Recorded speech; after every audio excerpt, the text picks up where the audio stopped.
أعوذ بالله من الشيطان الرجيم بسم الله الرحمن الرحيم الحمد لله رب العالمين وأفضل الصلاة وأتم التسليم على سيدنا محمد وعلى آله وصحبه أجمعين ورضي الله تعالى عن سادة التابعين وعلماء العاملين وأئمة الأربعة المجتهدين ومقالديهم إلى يوم الدين أما بعد.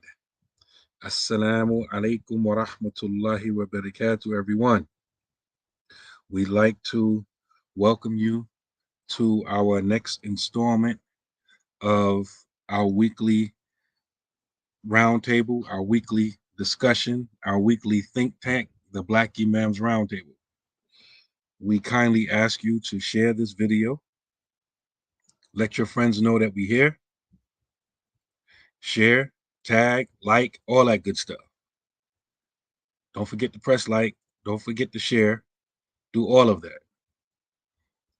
Regardless if you're on Facebook or YouTube,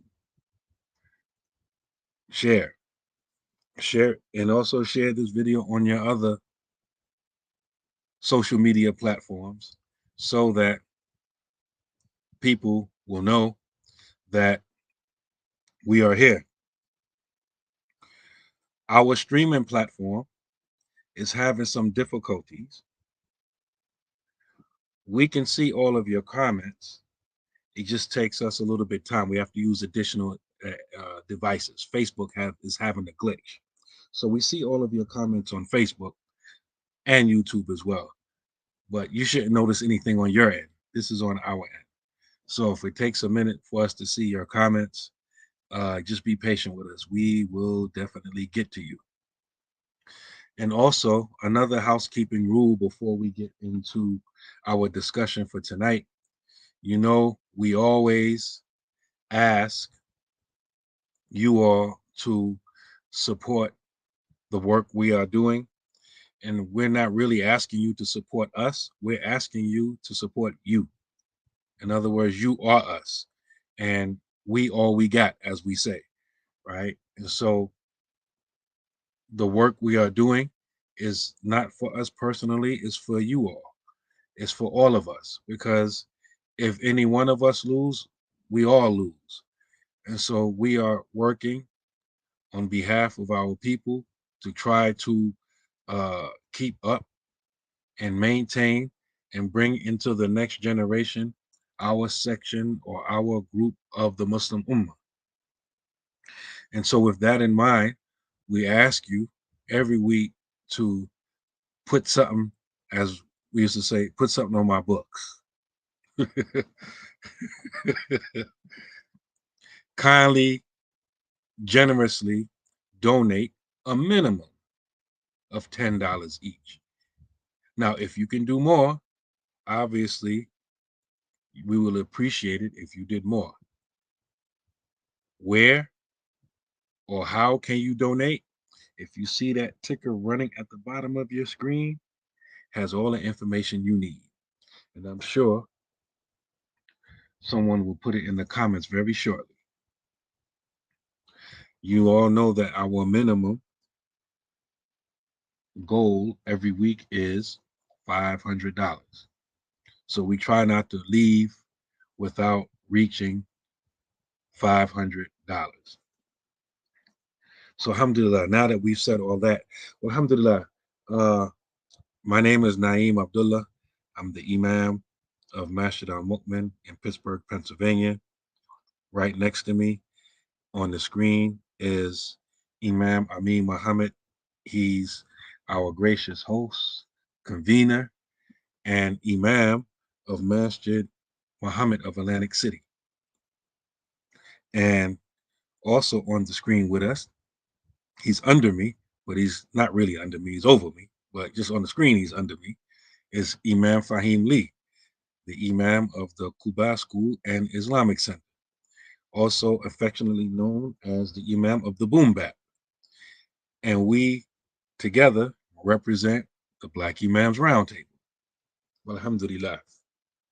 So today, what we really want to do is reflect on the Islamic life of Al-Hajj Malik al-Shabazz, known famously as Malcolm X. And so I'm been charged with starting off this conversation. And so what I want to do is give you all some chronology.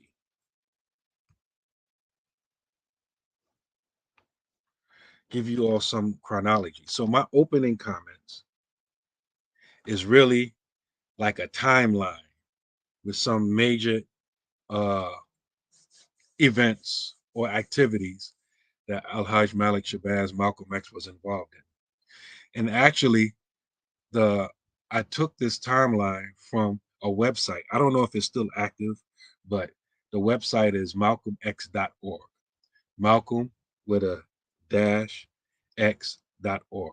Like I said, I don't know if that website is still active, but I took that and I added and edited some things to it, and it's a work in process.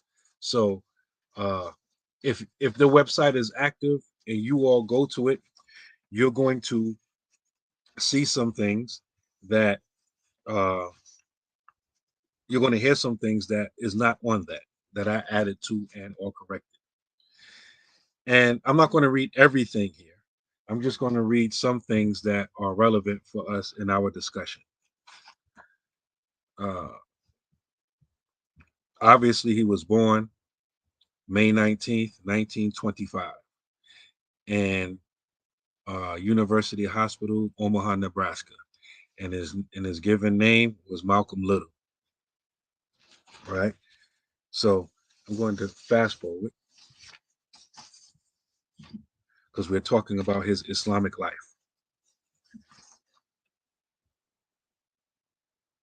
1952, Malcolm is released from prison after 6 years instead of 8 to 10 and meets Elijah Muhammad in Chicago. It is here that he receives the legendary X from the Nation of Islam. 1953, the FBI opens a surveillance file on Malcolm. And see, you have to go through these things. If you know his history, you know that he had a file on him before then because he wrote to the president while he was still in prison, and they opened a file on him when he was still in prison. So that's why it's important to not accept everything you see on the website. But in any case, skipping down, 1953, becomes a minister of the Nation of Islam's Temple number 11, located in Boston. 1954, becomes the minister of Temple number 7, located in New York. 1955, becomes the minister of Temple number 12, located in Philadelphia. First hears rumors of Elijah Muhammad's adultery. 1958, attracted to Betty Saunders, a nurse, he marries her in January. 1959, travels to the United Arab Republic, Sudan, and Nigeria.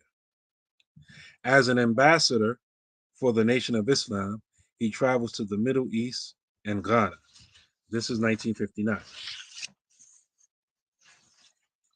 Also in that year, Malcolm's sister, Ella Collins, they have the same father, different mother.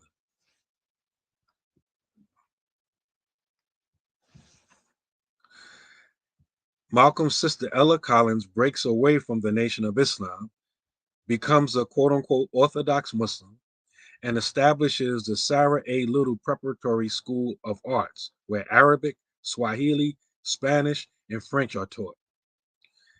And I should spend more time talking about her, but I'm not going to do it yet. But Malcolm spent a lot of time living with her when his family, his immediate family, broke up, and she took him in and officially adopted him. So she has always been a consistent and a key figure in her life, and she's not really talked about as much as she should be spoken about. But she leaves the Nation of Islam even before he gets put out, and she was in Boston, and she was having conflicts with Louis Farrakhan at the time. But anyway, like I said, I'm not reading everything here. 1963, November 22nd, President JFK is assassinated. December 1st, 19, I have 1963. It should say 1964. Yeah, 1963. That's right. December 1st, because of his chickens come home to roost speech about the assassination of Kennedy, he is suspended from representing the Nation of Islam. Right. So the president was assassinated on November 22nd. During the question and answer period on December 1st, he made that famous comment. And he was suspended indefinitely. Right. 1964, he begins collaboration on his autobiography with Alex Haley. Meets Martin Luther King Jr. for the first and only time after a King News conference. Breaks away from the Nation of Islam and forms the Muslim Mosque Incorporated. He also forms the Organization for Afro-American Unity. Travels to Mecca and Africa as Malik Shabazz. And I got a little bit more specific with this right here, because this is very important. April 4th, 1964. Documents his Shahada with the Islamic Foundation of New York. April 13th, 1964. Malcolm leaves New York City for his Hajj, spends time in, I put that in the next point.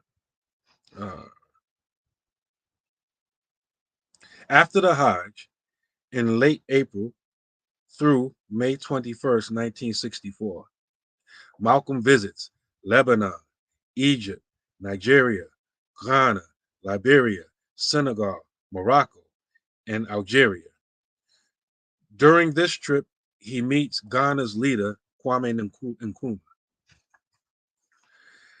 July through November 28th, 1964. So after May 21st, up until July, I'm not sure which date, he's in America.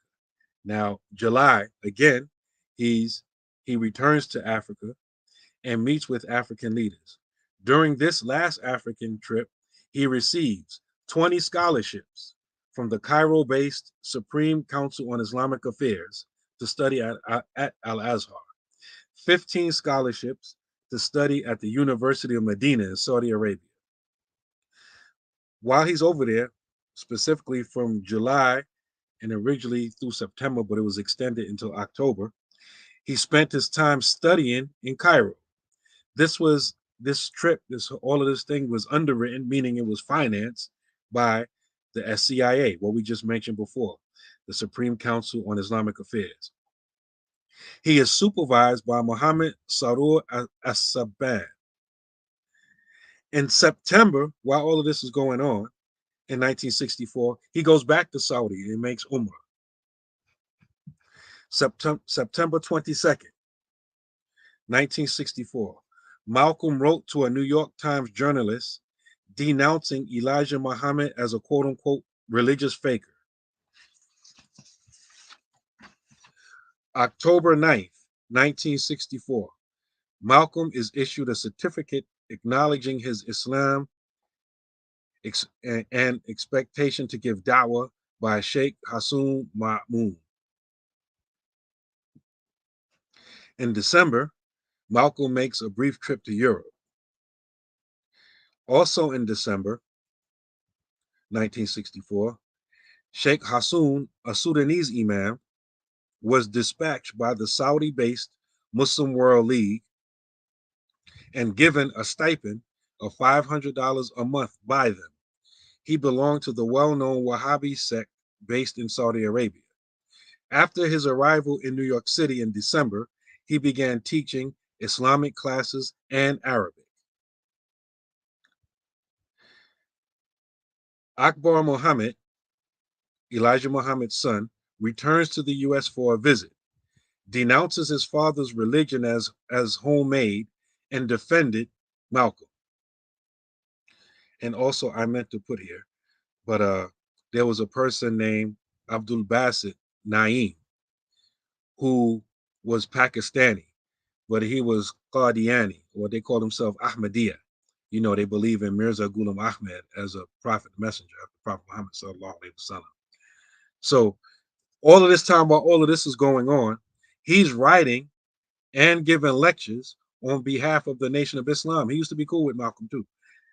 On behalf of the Nation of Islam, saying that the Islam that Elijah Muhammad is bringing is real Islam, and whatever Malcolm's talking about is not real Islam. And his name is, you can look him up. It's very easy to find him. You can Google him. His name is Abdul Basit Naeem. He was Pakistani and he was Qadiani, or what they call Ahmadiyya. January 11th, 1965. Malcolm responds to Saeed Ramadan. That's a very important person too, by the way, of the Islamic Center in Geneva, Switzerland, indicating many things, including the fact that the Saudi Vice Minister of Foreign Affairs failed to keep his word and fund a masjid that Malcolm would run. And so I just wanted to mention those things from this timeline. Like I said, this is a work in progress, and I didn't create the timeline. I'm just editing and building on it for my personal purposes. But it's just those things that I wanted to read and have those things out there for our discussion tonight. And so I'll end my opening comments with that, inshallah, and pass it to whoever wants to go next, inshallah.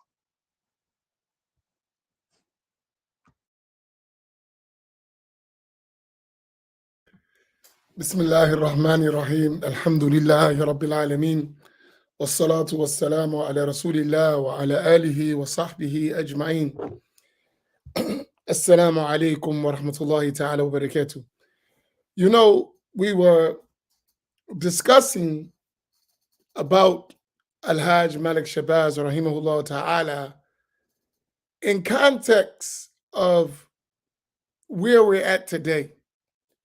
And I had made a post a couple days ago that we need to re-examine his life based on what we know today, especially his post-Hajj experience.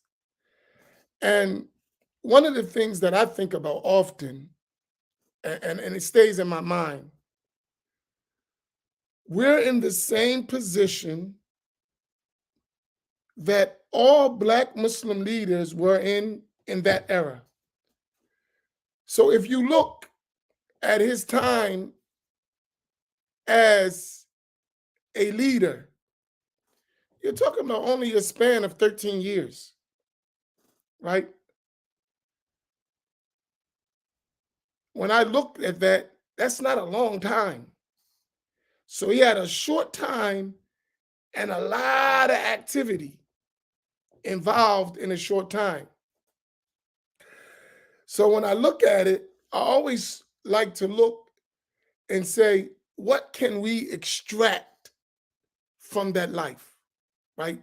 What lessons can be, acquired from his life? And what I notice in looking at this, that many entities were interested in having their hand in the political movement of the Black community through Malcolm X at that time, or Al-Hajj Malik Shabazz. So Malcolm X was the one who they were focused on. And when you look at that, you have to put yourself kind of in his shoes. So as he goes overseas, he's in a total different world. He said something that I found very strongly. He said, if he could, this was in 1965, prior, prior to his death, like, that last January, a lot of things was happening with him, right? He said something that I found was like strong. He said, if I had the time, I would have went back to school from where I left off and did whatever I had to do. So that was like ninth grade or something, right? And I would have pursued right now all the way up to get my degree. And I would have been a linguist. He said, because I love language. He said, and one of the most troubling things that when I was overseas abroad was to be in groups and I couldn't understand what they was talking about. And I would be like a dummy waiting for somebody to translate for me to tell me what was being said.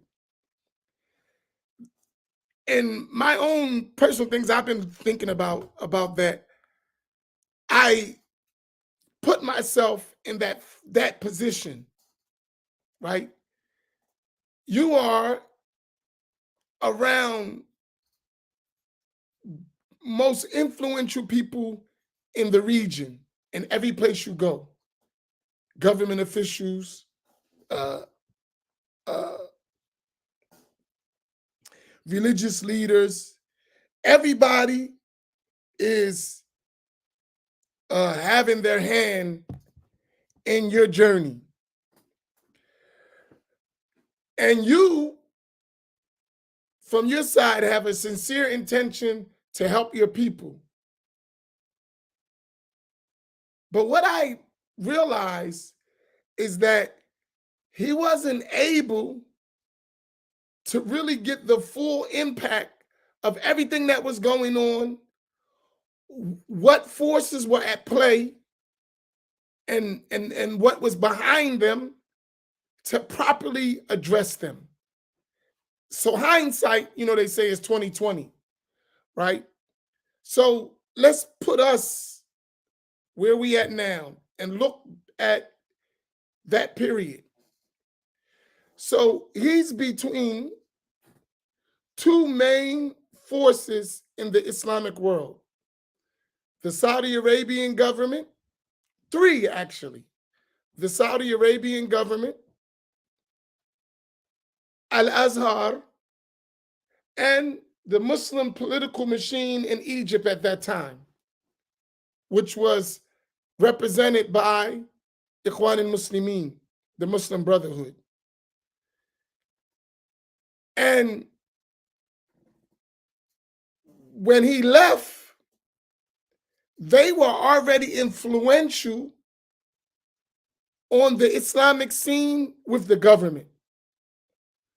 They were already working, and all these Islamic centers, they were funding them. They were involved with them. They were at the board level of that. So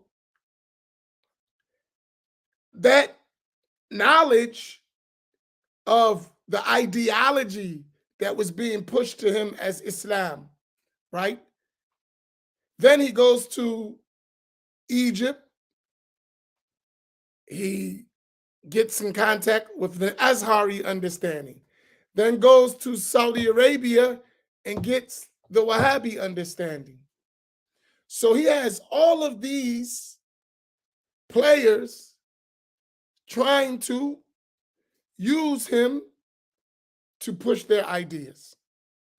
It's like quite interesting when you think about it. And before he went overseas, and that's why that letter, and I should put it, let me put this letter up. You should read this letter.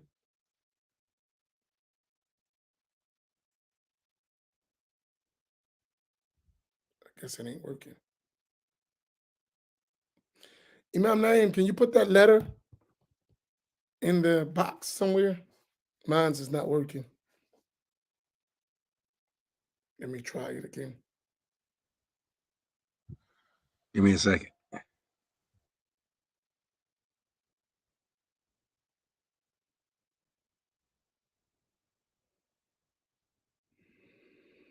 Yeah, I tried to put it. Oh, I got it. So that letter really kind of showed you where he was at. So you're talking about January 11th, 1965. They're inviting him to Geneva to talk about Islam in America.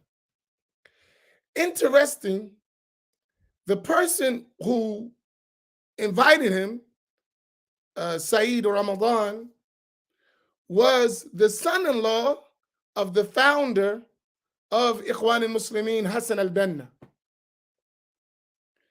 And he was, for all intents and purpose, the leader of the Muslim Brotherhood from exile. And he had already been working with the CIA and the United States government from the 50s. It's deep. From the 50s. He was in the White House, in the Oval Office, in the time of Eisenhower and them, right?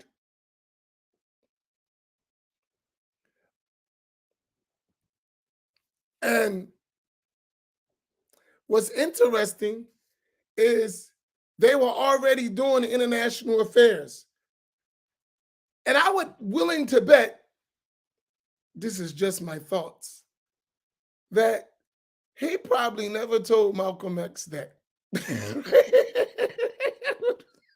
Like, he never said, you know, he would act like, oh, my brother, mashallah, American, mashallah, you in the White House. You talking with the CIA, you on there, you're working with them, you're doing, so when you say all of his trips was being watched, he had people who was already working with them prior to him even getting out of prison, or just the year he got out of prison. So remember you said they already opened a case for him while he was in prison? So even your international affairs and your contacts were already through them. When he gets to Saudi Arabia, he mentioned something in his autobiography that he was immediately hosted and taken care of by the highest authorities in Saudi Arabia. The foreign minister, they were already in America working on, prior to that, working on affairs in the Middle East. And all of this stuff is, if you go look up the foreign minister for Saudi Arabia, you'll see that they were already in with Nixon, Ford. They was already in meetings. Henry Kissinger, they was already involved, right, with the government at the highest levels. And they were the ones hosting him during his whole trip there. So you would think that how much of his information that he learned Islamically was to undermine his whole work. Like, that's something just like to think about. Like subhanallah. And one aspect I'm still researching, that he came in contact with some very influential people, right? That religiously, if they was teaching him religion, he would have been Ahl Sunnah from that trip in Saudi Arabia. Because that foreign minister was a Sunni and came from the family of Ash'aris, Shafi'is, and Sufis right in Medina al-Munawwara. That's never been told.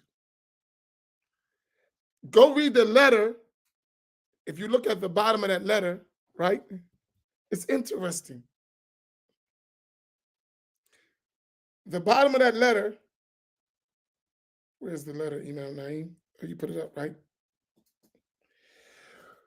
So he's talking to an Ikhwani guy, and he says, when I was in Saudi Arabia, His Excellency Sayyid Umar al-Saqaf, Vice Minister of Foreign Affairs, promised their government would help us to rent a suitable place here, but I have not heard from him. That Sayyid Umar Saqaf is Sayyid Umar ibn Abbas ibn Alawi al-Saqaf. He is a descendant of the Prophet ﷺ from the Ba-Alawi family. His father was the head of the prophetic family in Medina. And his grandfather, who his father inherited that position, was an imam in the haram. He was an imam, right? So did he get to meet these people? And they were Ahl Sunnah. Well, everyone know the Alawi way. He was exposed to them, right? What did he learn? How did he benefit? Because now you're talking about a political position, so the person is working for the government, but he has his own religious practices from his family that goes all the way back to the Prophet ﷺ. So he might have had a job, but also we Muslim brothers, so he should have got some da'wah too, right? And that part of the history was never talked about. But interestingly so, he was in contact with these people, and they assigned to him a Sudanese Salafi type of person when he was with Sunni, and he would have had that in Azhar. Because I'm quite sure, just as he mentioned to that person, he had to mention him to other people, because he actually gave him his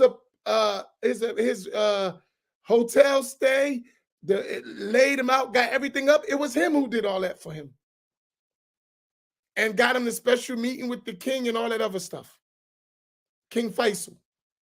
So it's interesting how, as a community, if we look at history, we've always been used for a political agenda, and even in Islam, right?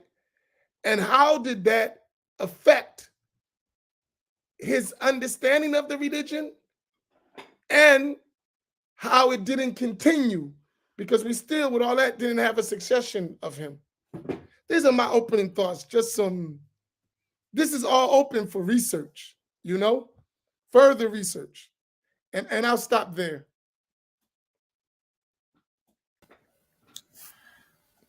Assalamu alaikum warahmatullah.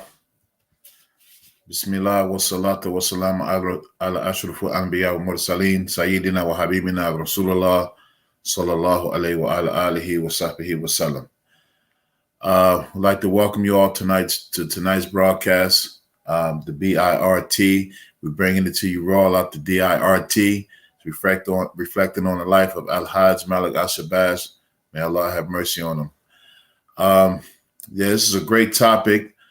Just a reminder, please try to make your donations, inshallah. The suggested donation is $10 per person to help us reach our goal, inshallah.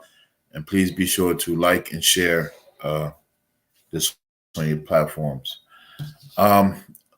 I'm tasked with making some opening statements, but after listening to Imam Naeem, I was just really interested in those dates, and revisiting Al-Hajj Malik Shabazz. And then Imam Amin mentioned some very pertinent things that I'm really like taking notes, man. Just taking notes. But Al-Hajj Malik al-Shabazz, was a remarkable figure. And when you reflect on his life, you think about the four phases of his life. When he was Malcolm Little, Detroit Red, then he became Malcolm X, and then he became Al-Hajj Malik al-Shabazz. And the transformations in each one of those phases was just remarkable. And you know, and I think one of the things that made Brother Malcolm resonate with many of us, because we all identify with him right from the very beginning. You know, when you look when he was Malcolm Little, you know, came from a family. You know, he ended up being awarded the state. You know, and then he recalled, you know, that he was assigned to a white family, and I think it was in his autobiography when he said that they adored him like he was one of their, like a pet. That's how he felt, you know, when he recalled living with them. And then, you know, he went to, you know, he hit the streets and became Detroit Red, and he learned the ways of, you know, how to hustle and run numbers and stuff like that. And then, you know, he went to jail, and then he went through another reformation there, learned about what he thought was Islam then, and then came out and just really was, you know, effective in preaching and, you know, teaching that form of Islam, or form of whatever it was, you know. And then, you know, when we talk about the Islamic part of his life, it was really the last 2 years of his life, from 1963 up until his death in 1965. But all of those stages were very remarkable, and you know, highlight a lot of things of how you just have to be ready to adjust. One of the things when I reflect on the life of Malcolm X is in the last stage, when he really realized that, you know, he was part of a movement, he was part of a cult, and he was part of something that really wasn't Islam, and the courage that it took for him to really recognize that in his position and be like, okay, this is, you know, even speak out against it, you know. And you know, it was the start of his ending, you know, in speaking about Elijah Muhammad and some of the things that, you know, Elijah Muhammad was involved in, and most notably just the perversion of the Islamic religion. You know, he said in his autobiography, where he really thought that this man was he thought he was a messenger from Allah. You know, he believed that with all his life, with all of his heart, you know, and his whole being was into that. And then he found out that he was wrong, you know. And then at the end of his life, we were discussing this before we came on, you know, how Alhaj Malik Shabazz basically he started giving up tapes, you know. He started telling everything. And you know, like he would say things like, he know how they operate when he felt like it was the nation that was, you know, trying to kill him. And he was like, yeah, I know how they operate because I trained them, you know, and stuff like that. And it was just remarkable, his transformation. But, you know, one of the things that struck me when I read his autobiography, I got to read it again because I read it as a teenager, and then I read it once again like 5 years later. I read it when I was like 17, and then I read about 5 years later after that. So I got to revisit it again. But it was just, you know, when he, at that height, you know, he wasn't, you know, even though he was in the movement he was the spokesperson, he wasn't stuck on stupid once more knowledge became, you know, apparent to him, you know. And I think that was the thing, you know. And of course, after he left the movement, he didn't really have a support system that he needed to, you know, go on and continue and to develop. And it's very interesting to know how that would have turned out, you know, had he been alive, and only Allah knows, you know. But, you know, when he was able to really come over to Sunni Islam, and as Imam Amin was mentioning, you know, he was exposed to some very, you know, powerful people, and some people who could have put him on. And then there was also that element of, the Wahhabi exposition, you know what I mean? So, but I think, you know, just knowing Brother Hajj Malik Shabazz, you know, he was really open, like, you know, as Imam Amin was mentioning, you know, he was still talking about at his, you know, going back and, you know, just bettering himself. He was already very articulate, you know, he was already, you know, well-versed in speaking, and, you know, he can match wits with the best of them, you know, excuse me. He can match wits with the best of them, you know, as far as talking. And, you know, he was just a remarkable guy, you know, a remarkable brother, mashallah. But yeah, I'm here really to learn tonight, because Imam Naeem, this is his specialty, and he always has all of the documents. But all of those transitions in Hajj Malik Shabazz life was just, when you look at them, many of us, we come from that background. And I think one of the remarkable things that even as a leader, you have a responsibility to spark the next person. You had a responsibility to awaken people, because you listen to some of his speeches, and he would say things like, who taught you to hate yourself, and all those kind of things. Who taught you to hate the skin that you're in, and all that. And he had a remarkable ability to wake up something in people. And there were times in Al Hajj Malik Shabazz's career that he was, not only did he talk about the enemy, he was ready to go to, he was ready to go to war with them. And I forget the actual case. Now, Imam Naeem probably knows when one of their members got killed in California. Ronald Stokes. I think that was 1962. 1962, yeah, Ronald Stokes. And that was one of the things that kind of had him upset, because he was ready to go out there and avenge his death. And that's when the nation was like, no, we can't do that. We don't have any violence. But when it was time to kill, when it was time to raise up against other black folks, they showed up, So I don't know what's that. I don't know. Yeah, you see those YouTube videos, comments. Are you monitoring that, Imam? Yeah, you're on mute. I didn't see anything. Okay, yeah. Yeah, some YouTube comments you can see. I guess you have to check them out. Oh, but anyway. Comment? Huh? Or quoting hadith, or I don't know what they talk about. Yeah, maybe trolling. Yeah, that one. Oh, yeah. Yeah. We always got you. Don't worry about that. Yeah. You need something from them. Yeah, but I'm really here to learn tonight, because it's just some interesting stuff. And really, when we talk about Malcolm X's life now in retrospect, it's just like, it's a lot of stuff. What could have been, what could have happened, what could have transpired, and one of the things that we often mention, that even with all of those great leaders that came before us, it's kind of like we're still stuck in the same spot as a people, and we have to really figure out a way to overcome this kind of thing, this kind of, where we really need to make some progress, and we need to turn what we have into a power for us, inshallah. All right, so yeah, I'm going to stop there, because I'm in class too. I wanted to ask a question, Imam Naeem, because when you was doing your chronological order, many people think that was the first time that Al-Hajj Malik Shabazz went overseas, and it wasn't.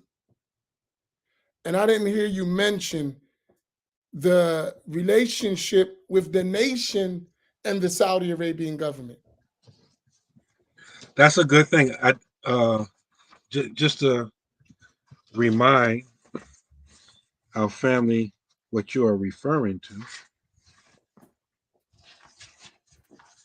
I mentioned in 1959, Malcolm X travels as an ambassador for the Nation of Islam to, he went a few places, but he traveled to United Arab Republic, Sudan, Nigeria, Ghana, but he also went to Saudi. Do you got the year for that? 1959. 1959. So way prior to that. Yeah. And I think this is really good to mention something that the first time I heard about it was maybe, I don't know, in the late 2000s, maybe 2009, 2010. It was our beloved Imam Mutawaf, Abdul, who we had here on the Black Imams Roundtable. he had given a lecture. Like I said, the year I may be off, but it's like the late 2000s, the early 20 teens, whatever. He had given a lecture in Chester, PA.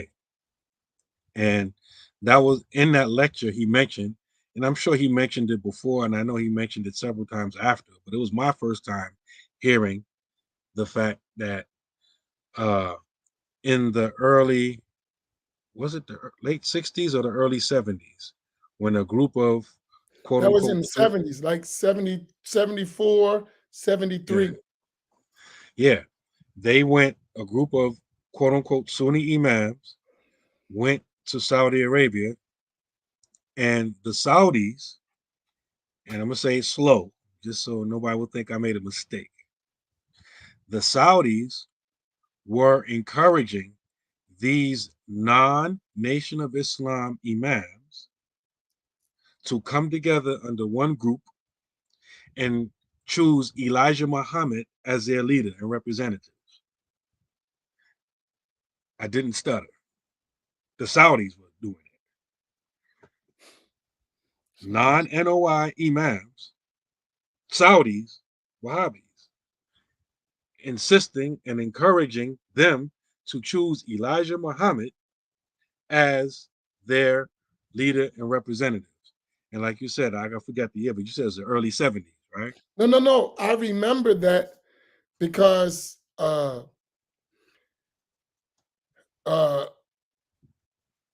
some people, many of the imams, and I talked to them, they were in those meetings. And that was Rabita, the Muslim Yeah, World League. yeah. They And hosted. Imam Mutawaf was one of them. Yes. And that was, you know, a important thing. Now take that in context with the so-called teaching real Islam in the time of Malcolm. And prior to that, them people don't remember that he actually went to Mecca, Elijah Muhammad. Do you got that? He made Umrah. What date? That's why I SubhanAllah. said when we look back, a lot of things. Because this will always come up, because when the nation back in those days would promote the fact that, hey, the Muslim world accepts us, our leader made the pilgrimage. After, when Malcolm was kicked out and there was back and forth, Malcolm X would always come back like, he didn't make pilgrimage during the Hajj season. He made the little pilgrimage, meaning Umrah, right? But I can find a date for you, inshallah. But no, here's what's the interesting thing. But he didn't go just as some Negro. He went as a leader. And he got leader treatment, right? But and when I say that, I always think about like our struggle as a Black Muslims have always been undermined by them without us even realizing it, right? It's something to think about.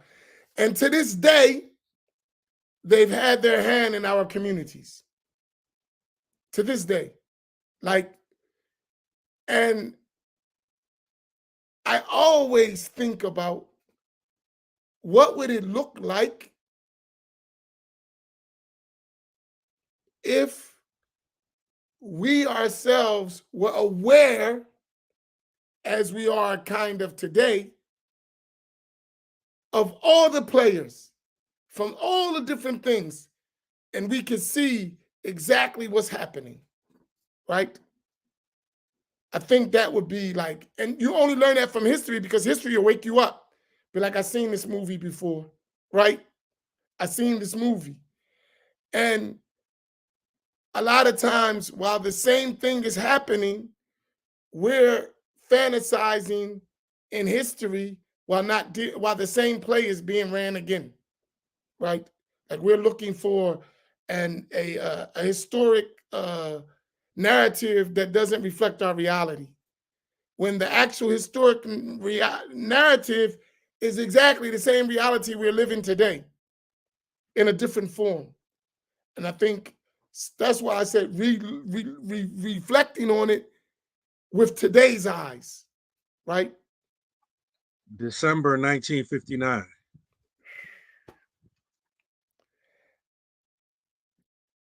And they had already had, right, relationships with our government, diplomatic relationships with our government, which actually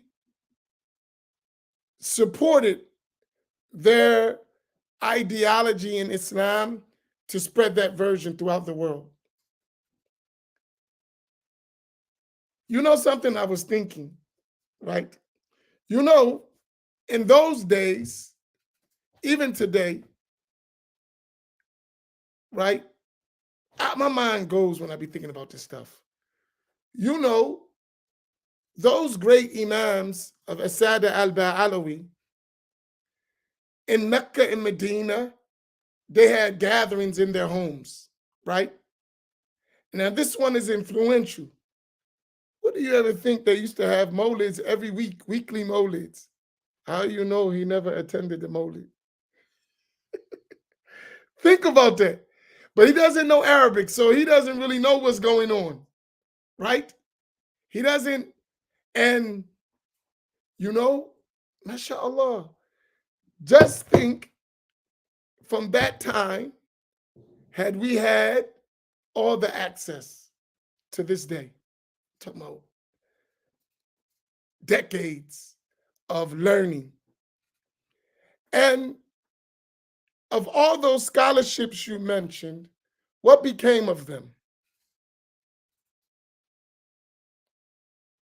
Did any real fruit come out of them that connected us to today, that we see the traces of them? I only know of one with Sheikh Alama Tawfiq, Imam Tawfiq, who founded the Mosque of Islamic Brotherhood in Harlem, where Imam Talib Abdul Rashid is the Imam at now. And that's the only one I know about. He went over there on one of those scholarships. There's another one, Ibrahim Ismail. You remember Rocket Ismail, the football player? Was for Notre Dame. You remember him? He played in the NFL, was like a punt receiver, kick returner. He played for the Raiders for him. Yeah. His father went to Al-Azhar. And interesting that later on he comes back up, and that mission, when they went over there was some money issues. He got his paws on some of that bread. No, seriously. And a lot of the communities fell because of that issue. Because he was the one who could speak Arabic, because he went overseas prior on one of those scholarships. So later they actually got some money from that move when they went in the 70s. They actually had money, but it got, mishandled. Let's say that. So Actually, nothing came out of that. Actually, I believe Malcolm had more scholarship. I just wish I took better notes. I was at a lecture in the late 90s in the Schaumburg Library. You know, they warehouse a lot of memorabilia connected with Malcolm. And there was a lecture there. And you had a lot of people connected with Malcolm on the panel. That's when Percy Sutton was still alive. A lot of people whose names I can't remember at the moment, right? But a lot of people who were there with Malcolm, especially in his last days, they were there.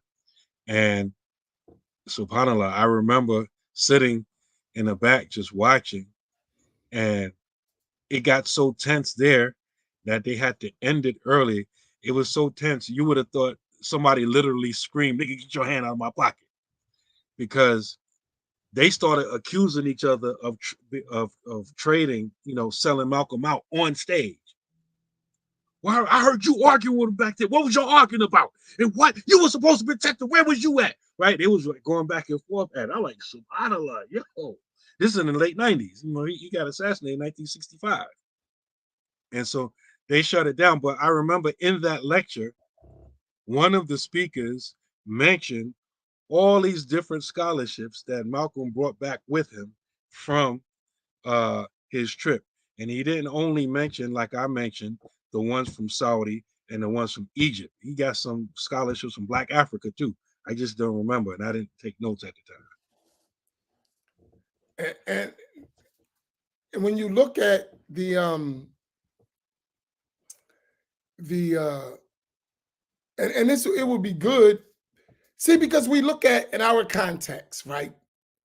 When we look at where we at today, right? If you look at when Al-Hajj Malik Shabazz came back, he was still on the same time. A lot of people think he changed. He changed the way he was addressing some things, but what he was addressing was still the same, right? He was still addressing the Black issue. His issue of Sunni Islam was more of, from his side, a way for us to connect with the national community, the international community. But the struggle he had was the same. But you would notice that now everyone who followed those ideas left that total struggle.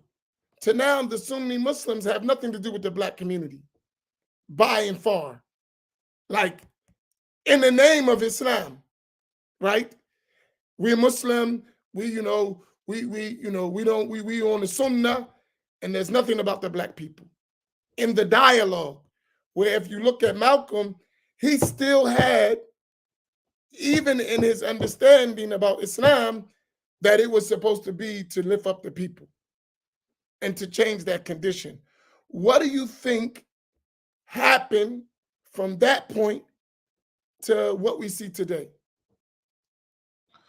I like to further add to what you were saying, that it's been documented that even Malcolm himself would have arguments with the sheikh he had living with him, Sheikh Hassoun, because coming from that direction, right, they wanted him to give up his political activism. They didn't want to. They wanted him to give. They wanted them to call to the Wahhabi Dawah. In other words, and just for the record, just in case any of our family not aware, at this time they weren't calling themselves Salafi. At this time, they were not calling themselves Salafi. They didn't start calling themselves Salafi until the mid-1990s. We're still talking about the early to mid-1960s, right? So they wanted him to give up his what they saw as his political maneuverings and stuff like that, and only concentrate on the da'wah. In other words, they wanted him to do what a lot of us did, right? Forget all the social issues, forget about what's going on here on the ground, and only worry about the da'wah. And we think it's the da'wah to Islam or the call to Islam, but it's really calling to the Wahhabi creed. And this is what they wanted him to do. And he would always push back on that. Man, the whole 3 troll text popped up at the same time. They came all up at the same time.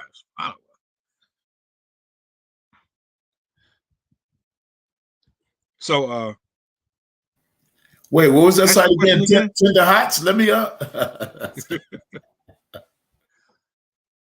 You muted. So that was the same thing they were trying to do with the nation, but Elijah Muhammad wouldn't let them in. That same move was trying to be, they wasn't, as we've shown, that they wasn't really considering the nation like a deviant. They was working with them and giving money. Yeah. Right? So a lot of people don't know that he was getting money from the Saudis, but he just wouldn't let them in. Yeah. Like, you can help us. He had the same idea that Al-Hajj Malik Shabazz should say to white people. You can't join us, but you can support us. Yeah. Right? And he had that idea, and you got to remember, he was getting money from many avenues, as Malcolm X explained later, like when he was like doing what I told you about before the break. He was getting money from rich white people too. Yeah, he was getting bread. H.L. Hunt, a whole bunch of people was giving him money. So I mean that ideology that was there already, you know.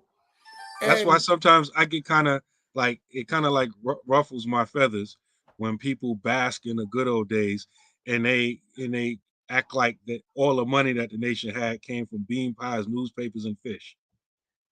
No. But here's the catch. And that's why I say,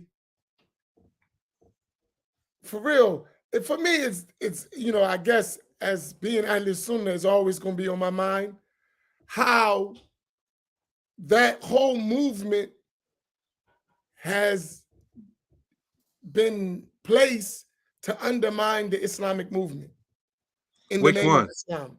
Saudis? Well, happy Saudi movement. Yeah. Yes. That's their job. And still to this day, they got us so good that we'll recognize it, and still it's because it's so spread. It had its support, it had its funding, it had its cooperation with the government, and it spread like wildfire. So it's like, you know, like a California forest fire, and hard to put out, right? But just in our community. But it has so many effects that we've become totally irrelevant in the Black struggle because of it. Right? Yeah. So, like, we're not even a voice in the Black struggle because of that. Because prior to that, Sunni Muslims or Muslims were in the struggle of the people, or at least concerned. They've got it to the level where it's almost haram to be concerned. Yeah, that's it. You know, one point that really stands out to me about this whole, you know, subject matter, and I think Abu Akila's comment, I'm going to read that and then make my point, because he kind of like touches on it. He said, I've heard some immigrants say Brother Malcolm X was not really a Muslim because of the rumors that he attempted to rejoin the Nation of Islam via a recorded apology to Elijah Muhammad. How would y'all reply? First, to answer your question, I will reply that yes, he tried to get back in the Nation of Islam many, many times. And I would say that, number one, he was coming out of a cult. And if you've never been in a cult, you don't understand what it's like. It's not just all technical and, okay, yesterday I was blind and today I completely see the light. It don't work like that. You know, you come out of the darkness into the light in stages. But also, it should be noted that you had people in the Nation of Islam like Ernest 2X McGee, whose name was Hamis Abdul Khalis, right, who was in the Nation of Islam under deep cover.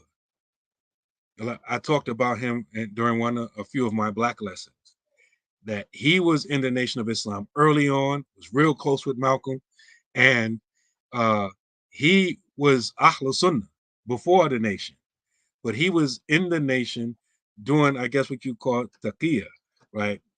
Pretending to be with the Nation, but really trying to give them dawah from the inside. And then when Elijah Muhammad's mother died, right, he spoke at a memorial. And then for the first time, he openly suggested that they, basically become Sunni, right? And from that point, they ostracized them, and, he lost because he used to be the general secretary, or what you call it, the national secretary. He used to be that. And, they basically ostracized him, kicked him out. And well, he left, and then he went back to New York and started his own organization. And they ended up killing him because he's the one who gave Kareem Abdul-Jabbar his shahada, gave him his name, and financed him. And, He wrote some letters against Elijah Muhammad, calling him a Dajjal, and they sent hit squad out of Philly to go kill him and his whole family. He wasn't home. But I mentioned him because you had people on the inside, and he's just one of them, that saw the potential and the strength of the organizational structure and everything, that if they just had the proper creed, they would be all right. So they was trying to do it from the inside, but in this case, it wasn't successful. And many people argue that Malcolm felt when he was getting into those issues and problems that it would be better if he would try to get back in it and then try to change it from inside. But in fact, it was his sister Ella Collins who was one of the main people that, and they had an argument way late into the night. The same time Malcolm went to get the money to pay for his Hajj from his sister Ella. They stayed up way late into that night, and they was arguing. Her son, man, his name just escaped. Rodnell Collins. His son Rodnell Collins. He talks about it in his book, the seventh child. Right. He talks about they argue way into the late into the night, and she basically like, listen, they not letting you back in the nation. Forget it. The nation is over with. They got you. They finally got you out. They got you out. They're not going to let you back in. It's over with. Forget it. Forget the nation. She's the one that drilled it into his head. And I wish I had the quote right in front of me, because she used to talk real greasy to him. That's his older sister, right? And so he said, "You talk so mean to me," right? That's what Malcolm told her, right? And that made me laugh, because there's a saying I always say, "You mean to me," because one of my daughters, when she was little, she used to say, "Oh, you mean to me." So, Malcolm said something similar to his older sister. "You talk so mean to me," right? But she was trying to get to his head. Listen, you're not getting in the nation. The nation over with. They got you where they want you. They got you out. Forget about it. It's over with. You need to do your own thing. And so that's what he ended up doing. So basically, I would say those few things, and then just people from the outside talking. And really, I think this should be this whole experience with Malcolm, Al-Hajj Malik Shabazz, as Shaheed, the martyr, right? Who everyone wants to claim now. Everybody tries to claim him. All types of non-Muslims and even Muslims tried to claim him now, right? But I think this should be one of the things that really come out. That letter brings it out. Maybe we should read it, but that letter brings it out. But I think really, as Black Muslims, and I'm not only talking about Black Muslims in America, I'm talking about Black Muslims in Europe, like in the UK and in the Caribbean. I think this should really, and I'm going to be the one to say it, so nobody want to say it, because you know people will accuse you of all type of stuff. So I'll be the one who say it. I think we really need to re-examine our relationship with the so-called immigrant Muslims. And I say immigrant as a broad term, even Muslims that never immigrated here, that's still in the same country and still in the country of their origin. Because, you know, just from what we all experience, and this one example of documented history, as well as many other people in their documented history, they've shown nothing but disdain for us most of the time, and are willingly allow themselves to be willingly used to stunt our Islamic growth. Now I'm serious. And so, like, I think the days where we say, this Muslim country, or these immigrants, or this Arab, or this Desi, or Pakistani, Bangladeshi, or this Asian, whatever, accepts us, that shouldn't be like a badge of honor for us, because they are really active in what I call anti-dawah. Anti-dawah. Many Muslims who come to this country represent everything against calling our people to Islam. Most of us in the Black neighborhood, our initial experience with immigrant Muslims is in these bodegas and these corner stores, where they're selling us all of these haram things that they don't use themselves. And so a lot of times when we try to give our people dawah, they look at us like sellouts. You mean you want us to be brothers with the Arab who owned the store? who won't pick us up in a taxi cab, like you live in New York, right? You want to be brother with them. They selling us the pork and the wine and stuff that you telling us not to eat, that you saying that we can't eat it. And then I was going to post it, right? But I didn't get a chance to. There's an incident that's circulating right now in the Black community, right? The Black non-Muslim community, the so-called woke community. And if you give me some time, my intention is after we get off, I intend to post those videos. But there is a woman from Kenya, because when you go to a lot of these Gulf state Arab countries, you basically a slave. If you go there from a poor country, an African country, or from Malaysia, one of them countries there, you basically got to surrender your passport, and you basically like a slave. You can't leave. They treat you real bad.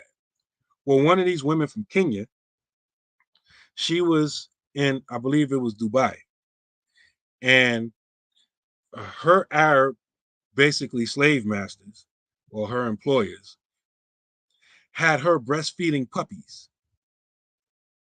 They had this Black woman, and I think she was Muslim, had this Black woman breastfeeding puppies. Yes, they had a Black human being breastfeeding dogs. These are Muslim brothers and sisters, so-called, from overseas. And they're well known in the Black community for doing this type of stuff. And so, our people who are not Muslim, they looking at this stuff, and they looking at us like, this who y'all down with? Like, and so, locally, domestically, and internationally, our so-called Muslim brothers, they are a bad look for us. And so we should not be looking up to them unless individually, yeah, okay, a righteous Muslim or a righteous family or a righteous community, okay, yeah. But in general, subhanallah, this should not be something that we want to be associated with. And when our people see Islam, they see Arabs. They see Islam equals Arabs. And in the way that they the way that they see the Arabs treating us in our neighborhoods, then stories like this floating around. And it's not the first story. This is just the one that's floating around now. They had this African woman over there breastfeeding dogs, puppies. This type of stuff they be involved with. And this is the type of people that they think we sold out to. And so I'm saying that to say, to put it back into context, we talk about what Hajj, Malik, Shabazz. Even when you come to them, from an Islamic perspective, and y'all got all this money that y'all got from our former slave masters when y'all discovered oil. Y'all got all this money, and I'm over here. Won't you help me promote the dawah? Nah, they won't help promote the dawah unless it's their dawah, calling to Wahhabism, right? They won't just genuinely support you. So, we need to cut all ties and reevaluate any existing relationships that we have with them. If you don't know your basic Islam well enough to understand why this is probably problematic from an Aqidah standpoint, or a fiqh standpoint, or a tasawwuf standpoint, at least look at it from a political standpoint, from a social standpoint. They have been nothing but harmful for us in our development. And so I think I'm saying all that to say that, theoretically, we belong to an international Muslim ummah and an Islamic international Muslim brotherhood, theoretically.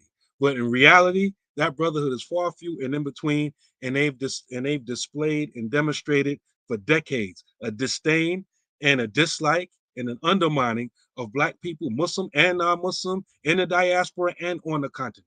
And so I think we need to come to terms with that.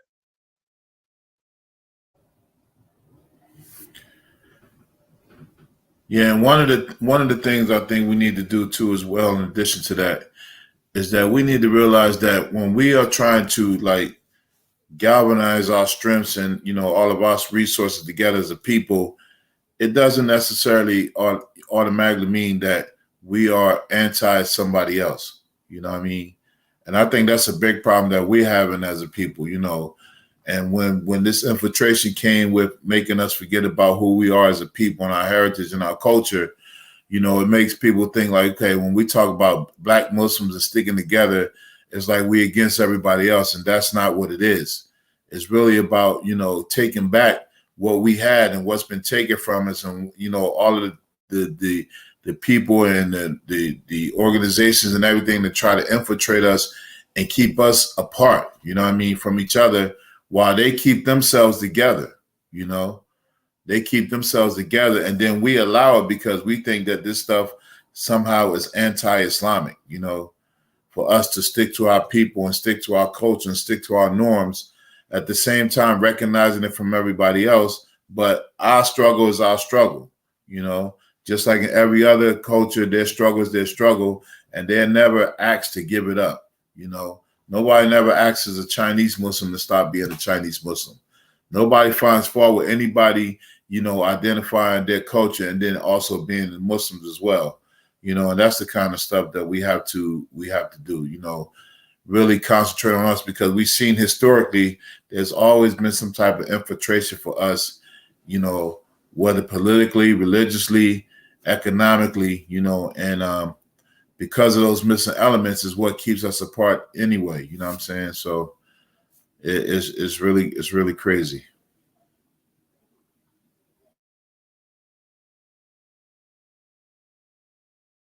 But you know, one of the things that I think we're going to have to come to a understanding that our Islam, which is the thing that could empower us, in and of itself has been undermined. I think we got to look at the whole picture together, not just others, but even the Islam that we understand and the way we understand it. It in itself, for a lot of us, will not empower us the way it's been given to us. I think we need to look at the whole way we approach the sacred law and its study and understand it from our sight, right? In every country, and I know this by a fact, the scholars of that country understand the sacred law according to their circumstances. When we get the sacred law, we get it someone else's interpretation of how we should apply it to our circumstances that are not going through what we're going through. And one of the mistakes that we've made is we took in our mind the politics out of Islam, when all the Islam we've received has political overtones, right? And it's obvious if you see it. It's not something that is hidden. It's obvious. But because of our lack of understanding of the religion itself, we don't even see where it is at, right? How those ideas, the very thing you're given, is political. And it's designed to empower the area where you got it from. And that's across the board. What if we learned the religion and we saw it through African American eyes, right? It looks totally different, right?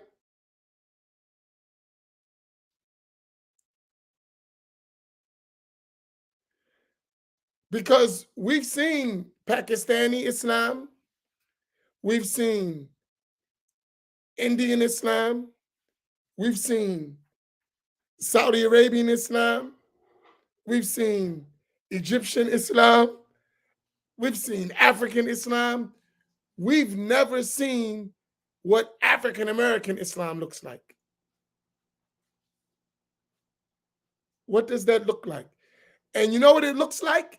It looks like us learning the religion well, its proper sources, and then making that definition ourselves. But if we never have the proper sources and the proper tools, which we don't, we'll never be able to do it. We'll always see Islam through the eyes of the one who's trying to undermine your struggle. Right? And effectively, most of our figureheads in the Black community don't understand Islam enough to do the job. Right? And that's our struggle as a people. Right? And because we've been in positions, we won't even admit it. Right? We know you don't have the tools to do that job. And then worse, you get to the point where you don't even want to acquire those tools. And that Islam that has those political elements to it will help you not do that. Right? I mean, if you think someone telling us just follow the Quran and Sunnah and doesn't realize that's a political statement, and they know there's no way you can practice a living Islam just based on Quran and Sunnah in a literal outward point. It will never work in the world. It has to be Quran and Sunnah based on principles by which you apply the Quran and Sunnah in your reality. They never tell us that part. Right? Just Quran and Sunnah. You read the hadith that's interpreted by so and so and so and so, and you never have any principles. Every place has the principles of the deen for their survival, not just the outward word of the law. Right? That's something to think about. I was listening to one scholar from Africa. He's teaching in Egypt. And he said, like, to me, it blew me away. Egypt is in Africa. Huh? Egypt is in Africa. I know what you mean. You know what I mean. Somebody says, they said, did you ever study in Africa? I said, no, I studied in Egypt. No. When you go to Egypt, you won't think you're in Africa. Trust me. Like, you won't think you're in Africa. You just got to know that by landmass. The whole of North Africa, you won't think you in Africa. You think you're in Arabia. And they don't call themselves Africans. So, what you want from me, Habibi? And if Africans go there, Africans are treated bad. Black Africans. I bear witness to the truth of that statement. And I'll give you an example. I never forget this. When this was 1989, out in Egypt, this guy, he's blacker than me. He says to me, you black like Bilal. What the hell you just say? He was darker than me. He said, you are black like Bilal. I said, subhanallah. But that's a whole nother story.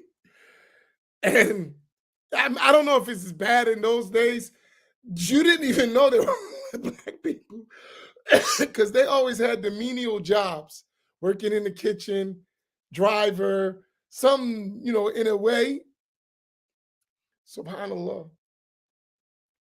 Hold on, I know you was in the middle of telling the story, Imam, but you got Akil Fahad comment here talking about Israel and Egypt are both on the African continental plate. Listen, we won't hear all that, man, till you come back and give us our next installment of our African-American Islamic history. We talk too much about real facts. Akil don't want that kind of work. He's a political historian, right? I know you could be like, Imam, that's a low blow. He tells politically safe history with a little bit of edginess, but it got to be politically safe. And every time, straightforward. And every time Sanitize. he got to be at work all of a sudden. Yeah. Because to tell a story, right? This is what I say. I say this, right? I know what we like to romanticize with, but then there is real facts, right? I think we have to deal with real facts. I think that's the job of a historian, to tell it as it is, just as the record is, straight up, right? Not tailored to the effect of history on us. That should be a secondary thing. Like, here's the story. Now I'm going to try to massage your emotions after the fact. Tell a story as it is, Fahd. You know, I think that's part of that Saudi connection. King Fahd, you get it, right?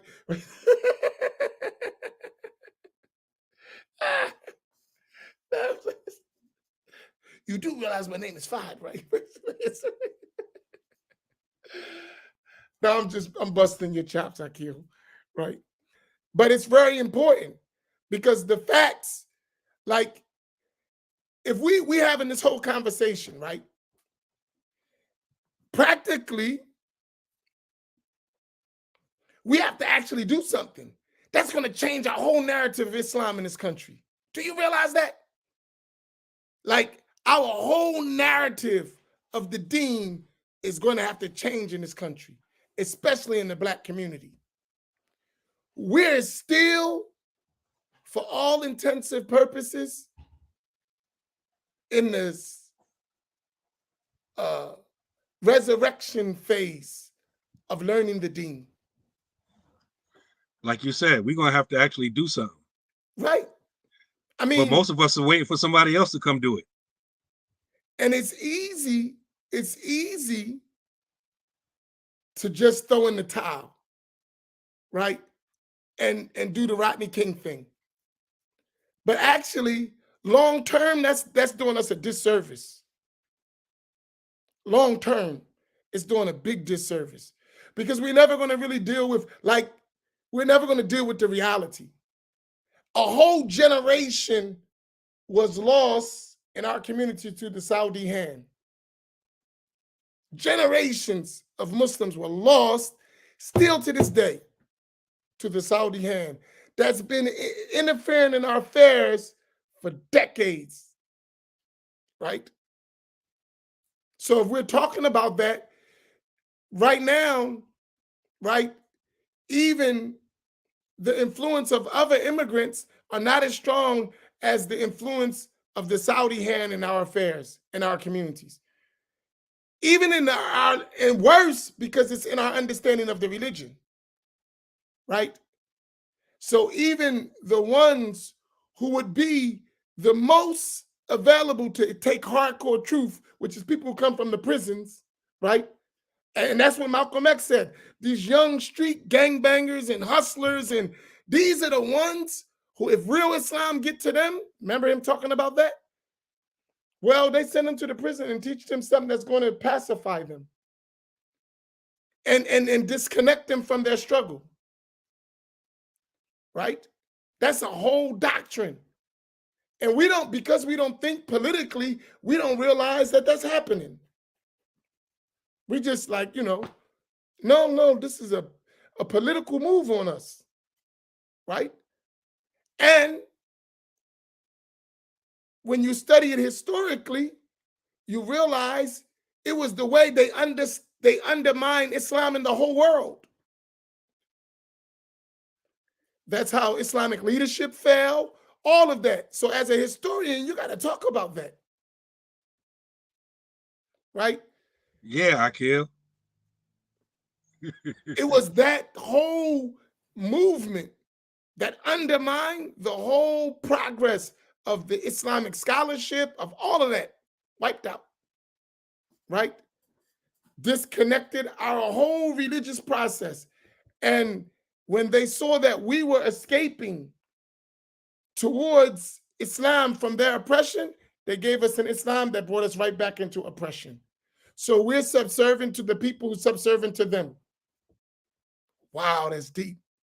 We're subservient to the people who's subservient to them. So they could go to Saudi Arabia and get what all of our graduates combined can't get. Put them all together, you're not going to get the treatment that the guy who comes from the State Department is going to get. And these are Muslims, and they're going to treat the kuffar much better than the one they train to go give da'wah. Think about that. That's some deep stuff. And they wanted to do the same thing to Malcolm, right? They wanted to do the same thing. So they said that same thing to him. When he was exposed to everything, and by his exposure, imagine if he would have learned and he could have articulated all that he was exposed to, and we would have had that from that day to now. And that's what I think about. Even that last thing I was mentioning, I think about it now. If you look at even the high connection he had of access to, today we're getting that through other than ourselves when we had our hands on it first. Ain't that deep? We're getting the information that we had access to first through someone else. And as if now they would still be the leaders of our community who don't have our best interests.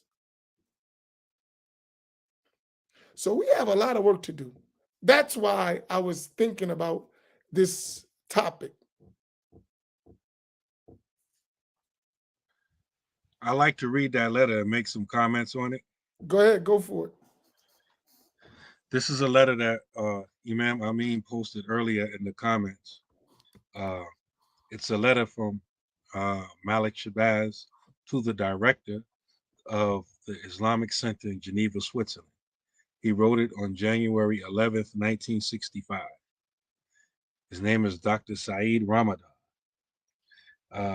This is extremely, as Imam Amin mentioned earlier, you know, his father-in-law is none other than Hassan al-Banna. Because Saeed Ramadan, his wife is Wafa al-Banna, and she's the daughter of Hassan al-Banna. And if you know who Hassan al-Banna is, he's the founder of Ikhwanul Muslimin. And if you know about one of his key teachers was Rashid Rida, or Rida, however you pronounce it. Rida. How you say it? Rida. Rida. And he has two other famous colleagues, Muhammad Abdul and Jamal ad-Din Afghani. And if you know anything about those three nefarious characters, they were very active in what used to be called like modernist or progressive Islam. They, as Muhammad Abdul said, wanted to cut off the head of religion with the sword of the religion. In other words, they wanted to undermine the deen from the inside, right?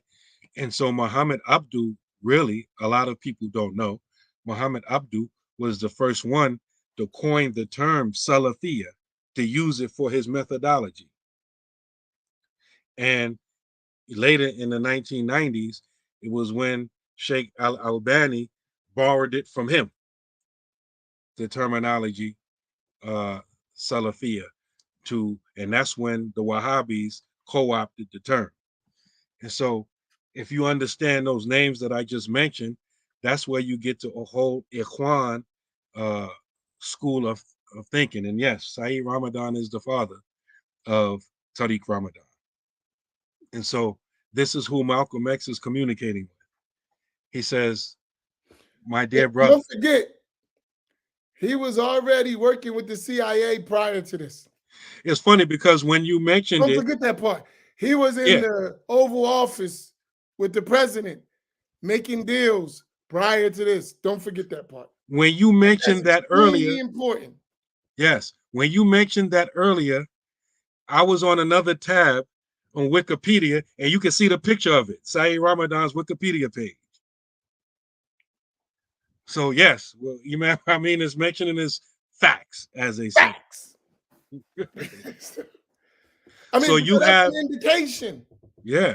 Now, when you put it in context, I don't mean to cut you off, but just put that in context. Just put the what if out there. What if you're on a job to do what you're doing? SubhanAllah. In We other words, already know. what if he was sent? You know, and sometimes when, And guess what? Mm-hmm. We would just celebrate the outcome and not realizing what was done. Yeah. And won't even consider it. Just, hey, look, let's give this some consideration. Exactly. Got it. SubhanAllah. SubhanAllah. And this is very important.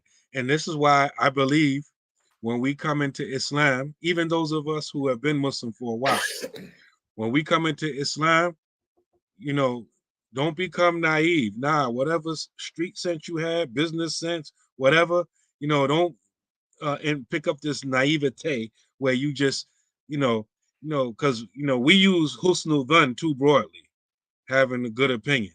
Now, husnul dhan don't mean that you ignore what you're seeing right in front of you and that you ignore the facts.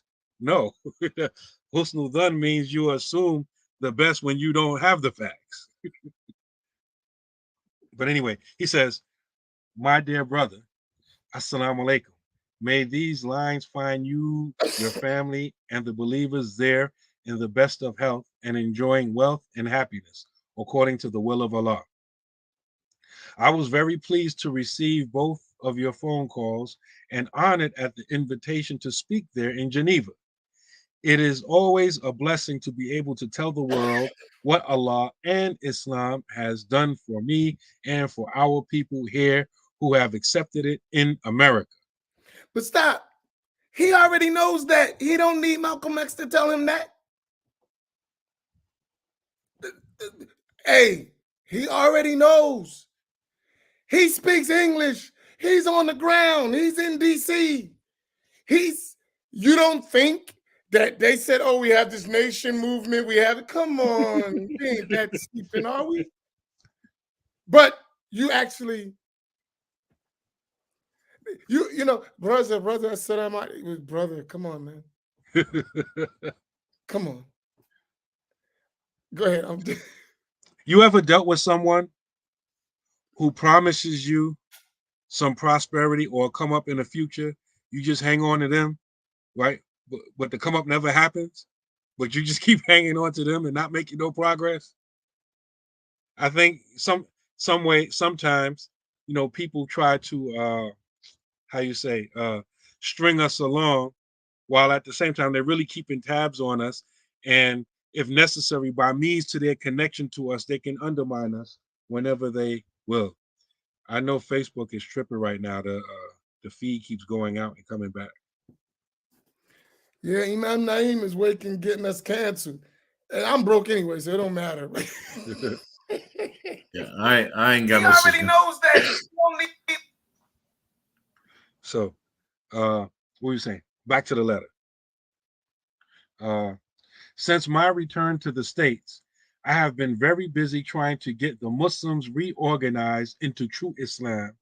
And as the enclosed clippings show, I've been meeting great opposition from the Elijah Muhammad faction, for he fears that if Afro-Americans hear true Islam, his own followers will then be able to compare it with what he is teaching, and that they will then leave him. So he is willing to see murder committed to keep true Islam from getting properly organized. So I just want to mention one thing here. Malcolm is sending him clippings of their progress and stuff like this. And even when you had that first burst of students coming out of Saudi, Wahhabi students coming out of Saudi in the early 90s, they used to have to give reports. They was getting funded by them. They used to have to give reports. Who was the opposition? What are they on? They used to have to give reports. And anybody who was a leader amongst the Wahhabis in the 90s know this.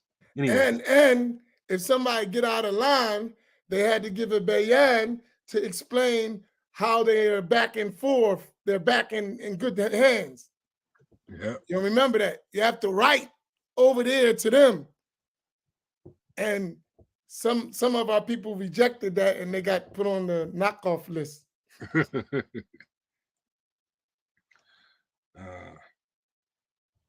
And most of his wrath is directed at me because he knows I'm one of the very few people who understands the basic psychology of our own people here well enough to organize them. So I'm kept busy trying to get our people together, while at the same time I'm kept quite busy just trying to stay alive. Also, upon leaving the Black Muslim movement, we left all of our treasures behind in that movement. Thus, we are very poor, and everything we do, we must do with almost nothing.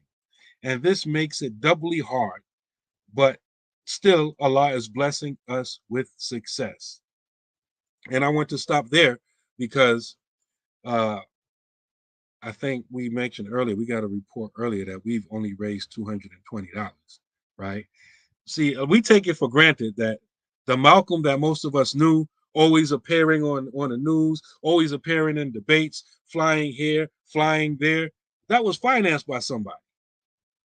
And for the most part, in the nation, he had a budget and he had a stipend. They was able to fly him everywhere.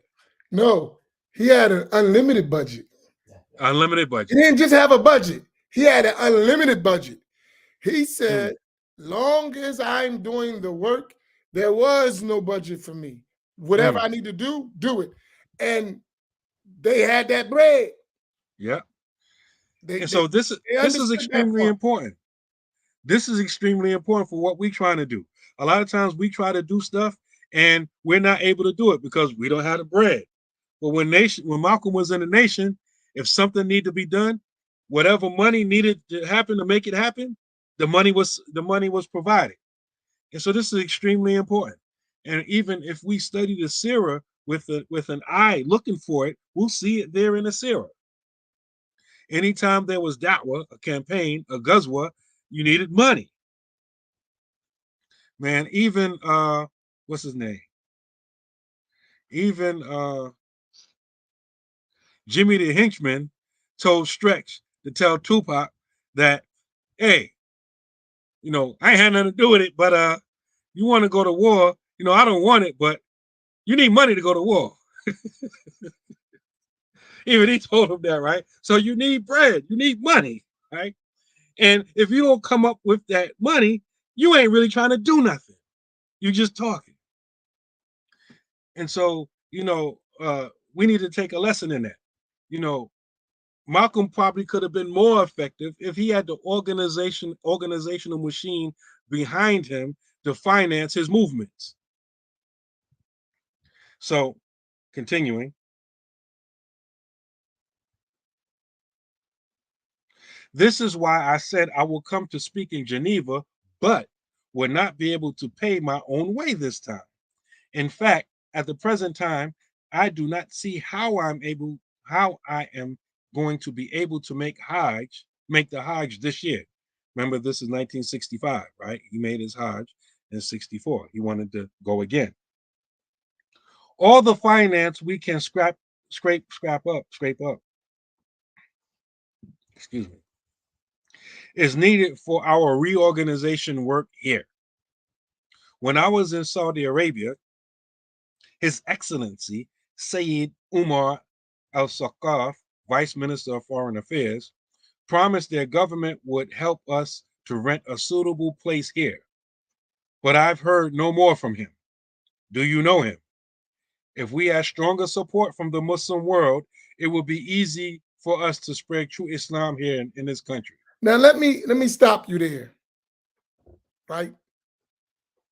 The person he's talking about, for over 1,000 years, his family has been in da'wah. That's their mission.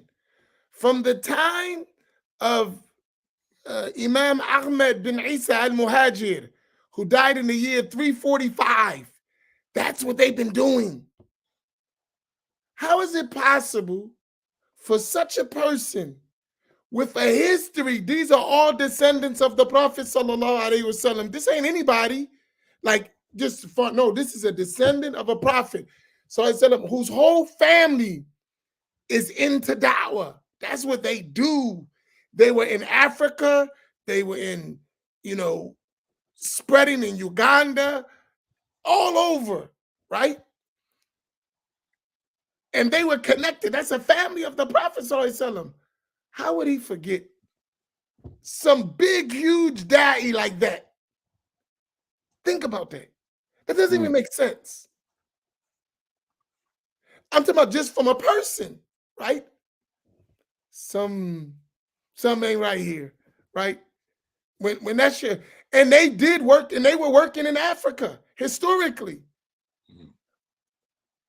One of them, and he would have been alive in this time in Africa. Habib Ahmed Mashhur al-Haddad, radiallahu ta'ala, from the family of Imam Haddad. He went to Uganda and they converted over 300,000 people. SubhanAllah.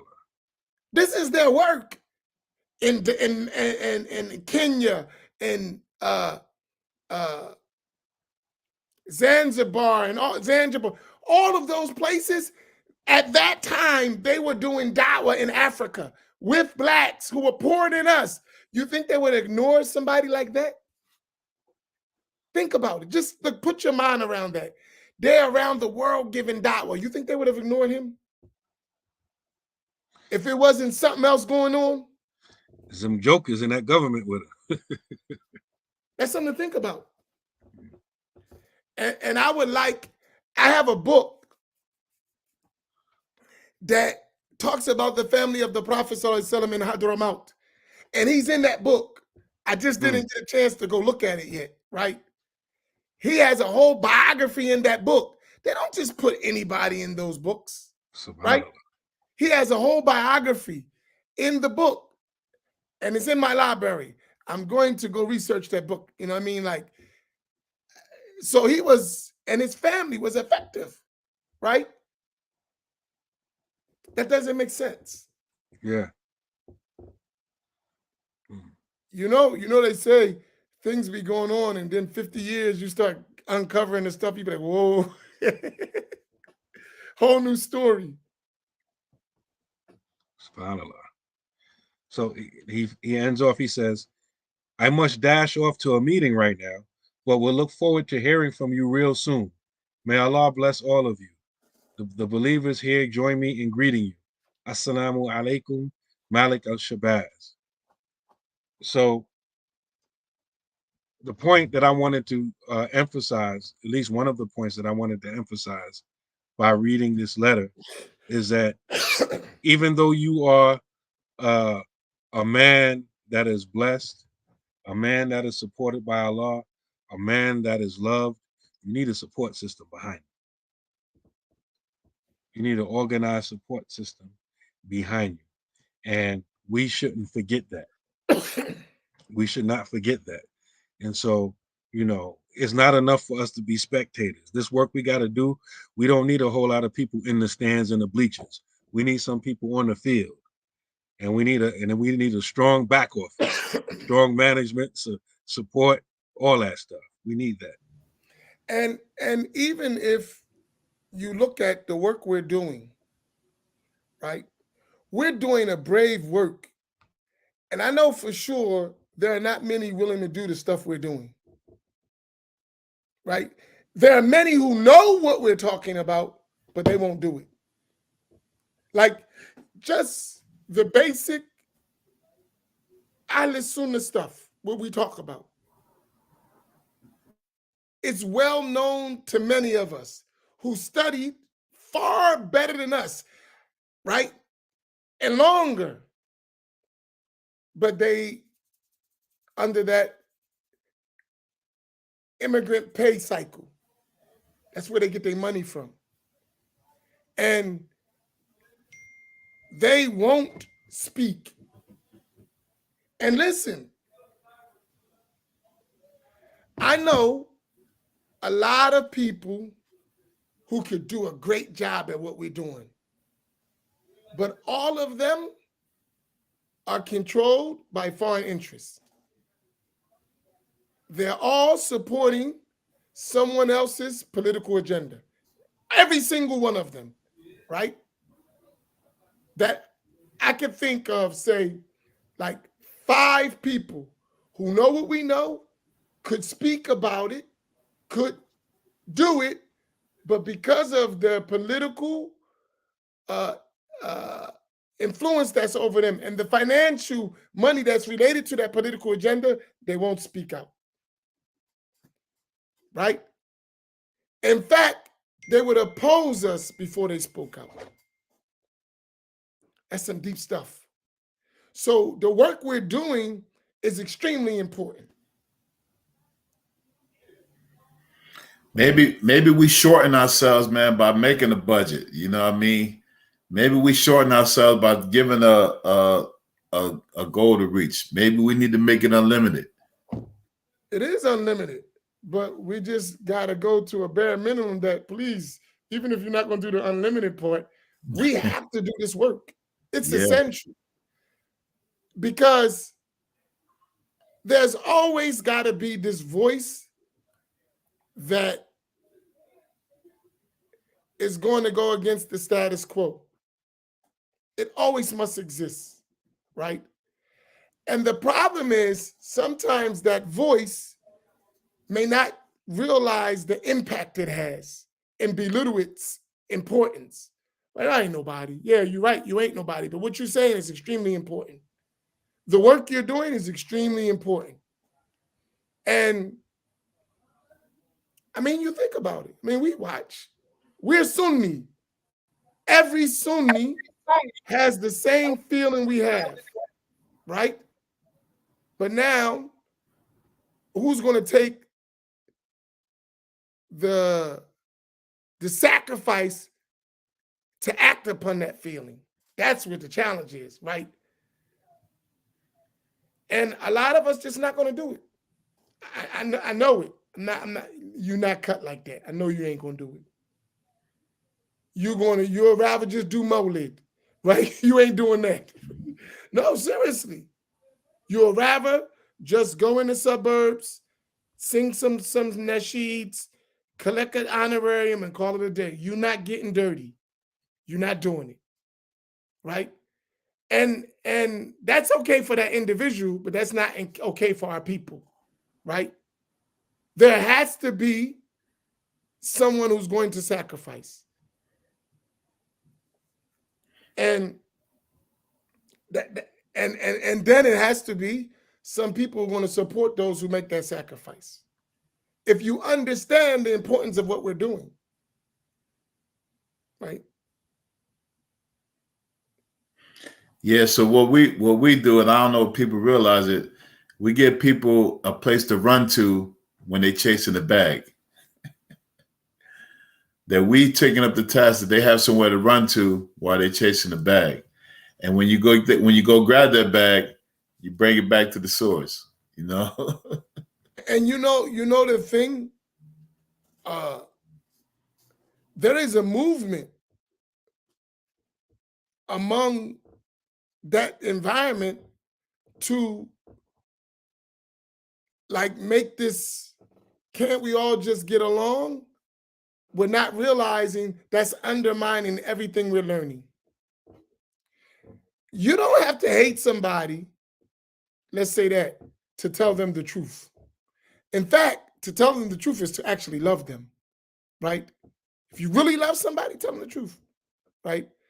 And at the same time,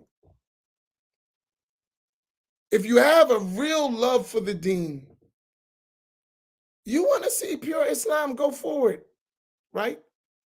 And you want to know what that is. You know, one thing I get tripped out about, to me, and I said this, a non-Muslim said this, an intellectual, one of those Orientalists. He said the most ignorant people about Islam are the Muslims. I said, dang, that's deep, right? He said the most ignorant people about Islam are the Muslims themselves. Mr. Charlie know what he doing. He know our deen back and forth. And honestly, this is just my thoughts. He know our deen so well, he put his people in charge of our deen in the West.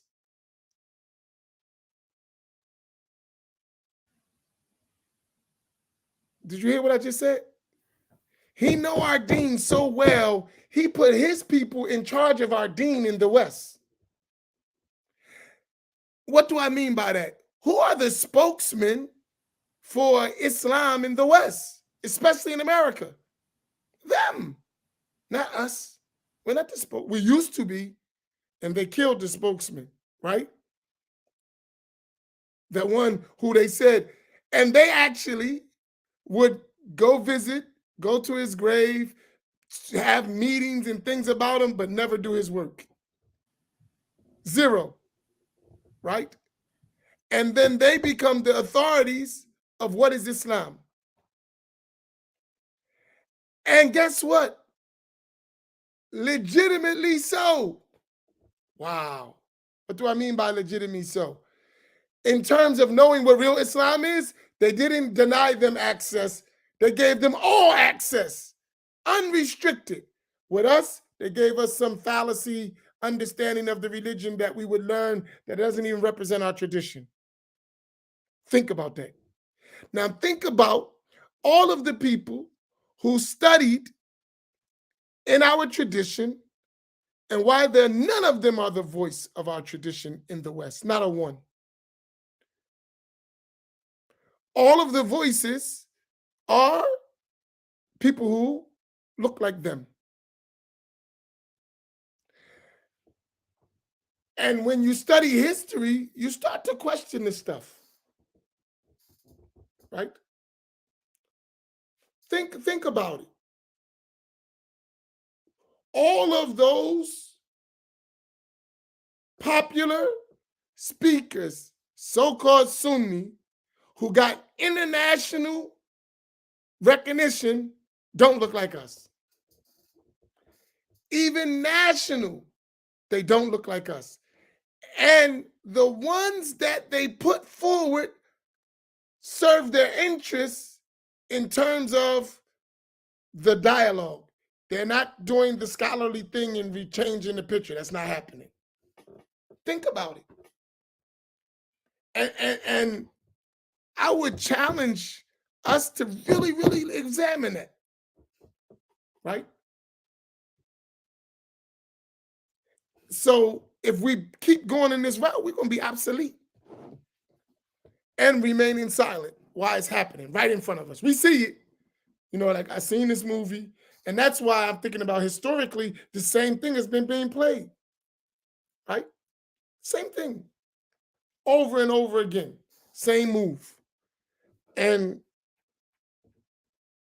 even if you just the voice, you may inspire the next educated Malcolm with access, right? Because no doubt he had everything he had, but he didn't have the access. And I think that is something that we cannot undermine. He didn't have the access, nor did he get the time. You know, to produce a learned person, you need at least 10 to 20 years in deep study. To produce a learned Islamic individual that's scholarly, I ain't even talking about being a scholar, that is scholarly, you need 10 to 20 years of intense study. Is that even mentioned in our circles? Think about it. In any science of our religion, to be scholarly, you need like 10 to 20 years of intense study under the guidance of a teacher, which I'll give you an example. You want the dalil of that? Imam Naim, you'll give the proof real quick. How long did the brother of the Shehu, Abdullah Dan Fudio study under his brother?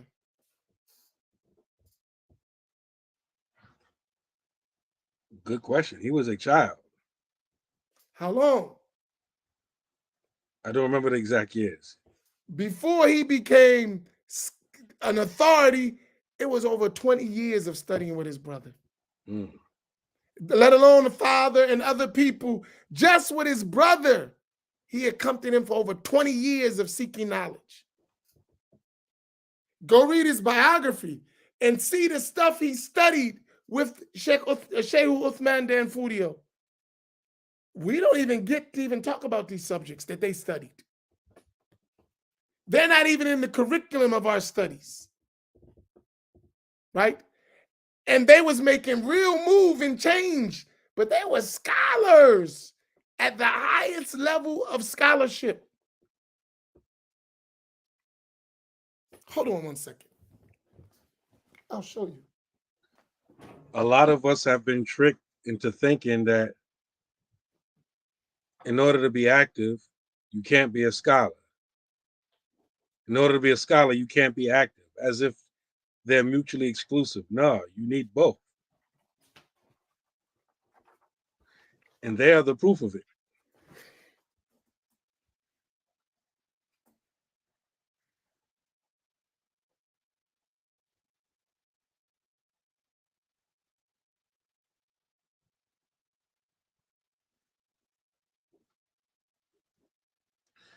Yeah, if y'all listen to this, FB, they've been having glitches all day.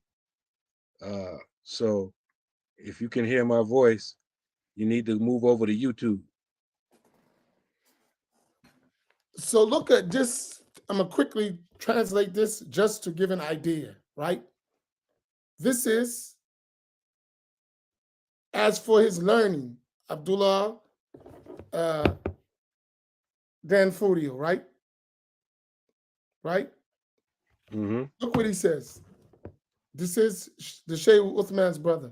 They talk about, he said he was raised in a house of knowledge and piety. He recited the Quran on his father, right? So he's learning from his Abu. Then he started to study with his older brother, Sheikh Uthman, right? They were from both the same mother and father, right? He started with him when he was 12 years old. 12. Right? And he was studying with his brother, right?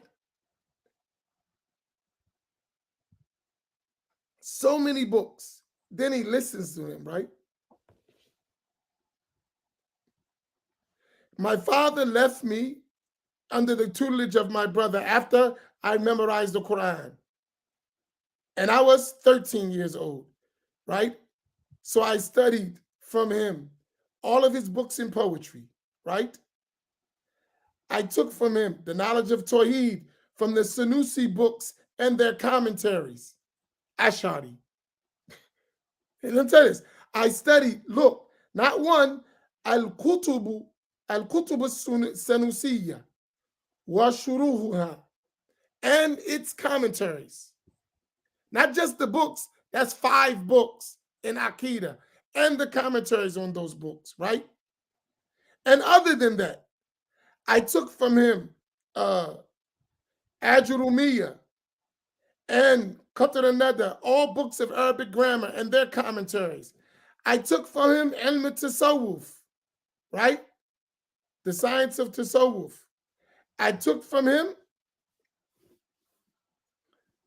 all the books of fiqh that I should know my fard ayn, like Akhdari, like Ashmawiyya, Risala ibn Abi Zayd, and other them.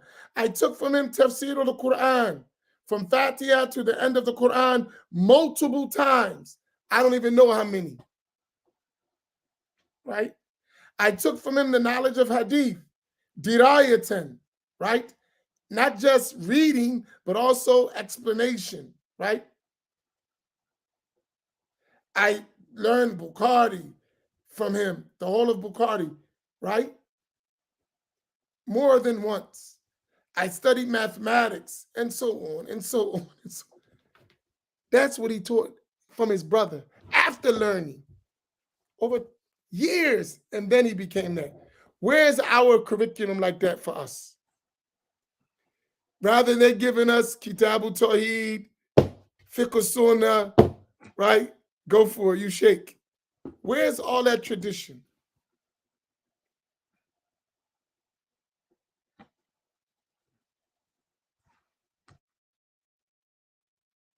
Right? Think about that. So that whole tradition, and listen, even the graduate from the University of Medina will never do all that. Right? They don't do all that. And that's what they replace in our community. A system of Sunni knowledge like that to replace it with that. What if they got a PhD? They didn't study anything. I mean, listen, I'm not saying the person, it ain't their fault. It's a political scam. They like the person went to study. He don't know he's getting cheated. Right? He's going on a mission. He don't know he's going on a mission. To him, I'm just going to get the knowledge. They got a mission for you. They don't know that. It's the same game is being run. So you don't blame the person. I don't know. I'm going to learn. And that's what they're giving me.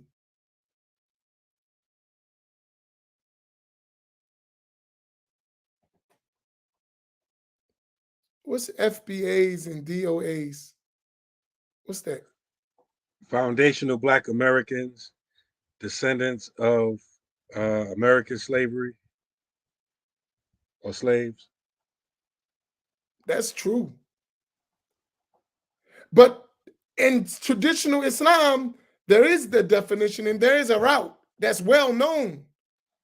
If we wipe out traditional Islam, then you're right. You're not going to have a definition, right? And that's the design, wipe out traditional Islam. All right, we got to bring this to a close, man. SubhanAllah.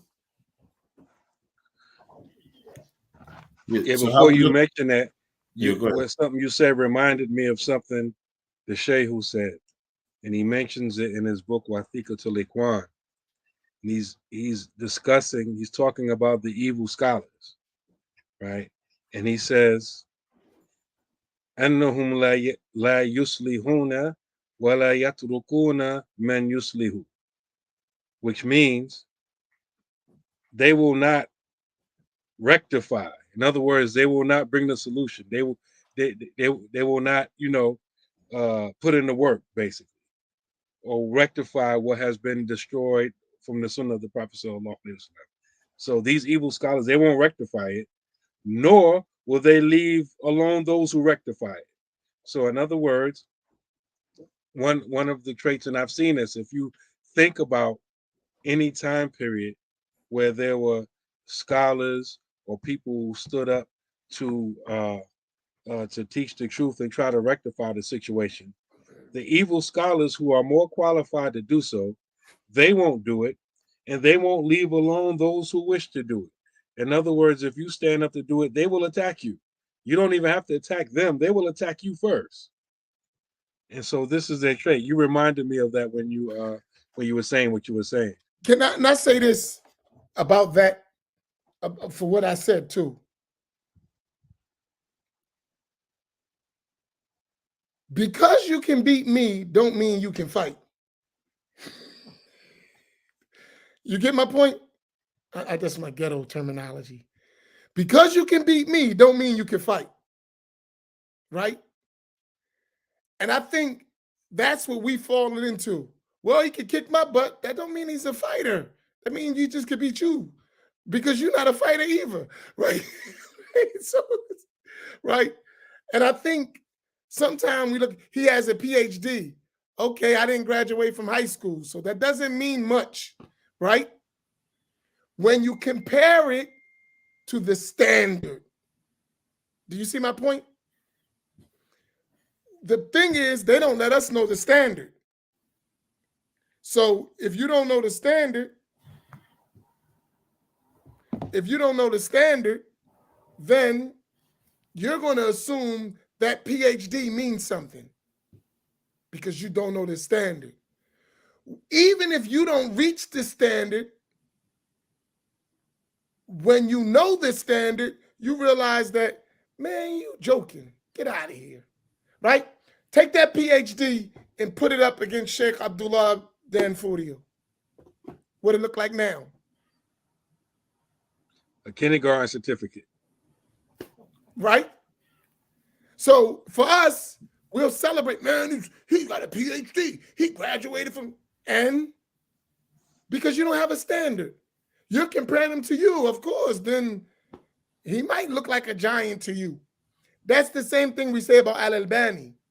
They're comparing Al-Albani to people who ain't in the field of hadith. Compare him to Ibn Hajar al-Asqalani. Compare him to An-Nawawi. Then it don't even sound the same, does it?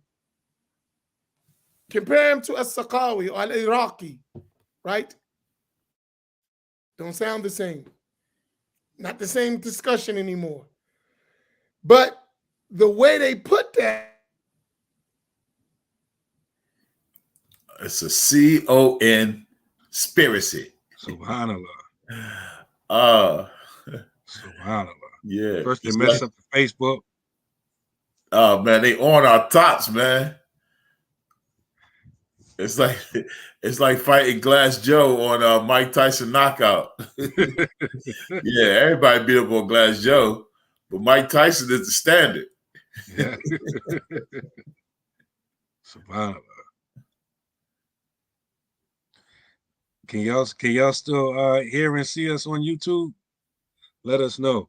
I think Facebook is finished. Yeah, how we doing? Can y'all still hear us?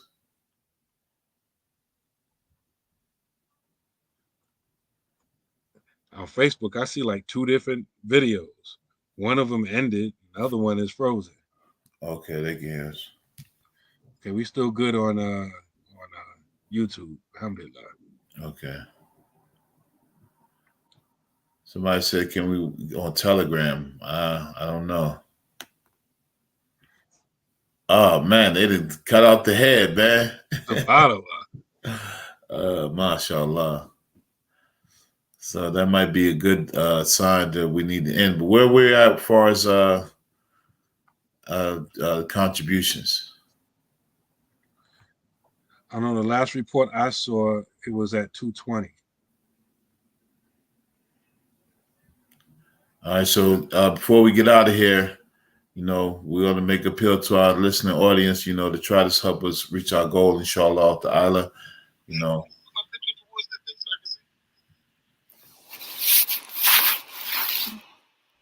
You there, Imam? Walaikum salam.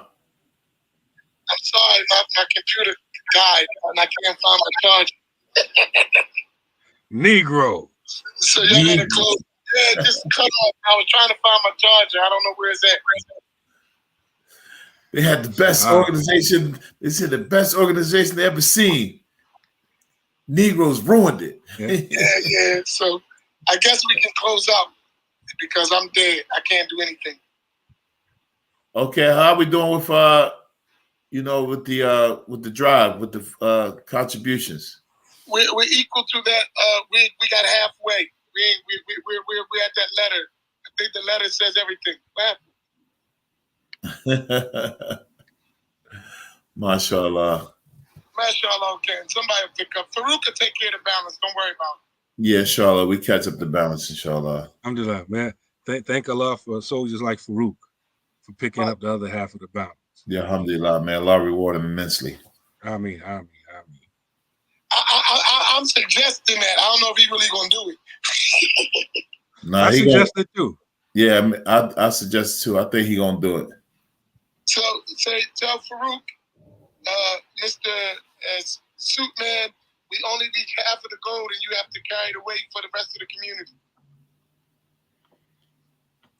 Yeah, and other people are listening too. You know, yeah, we can always go over the goal too. You know, we don't have to stop.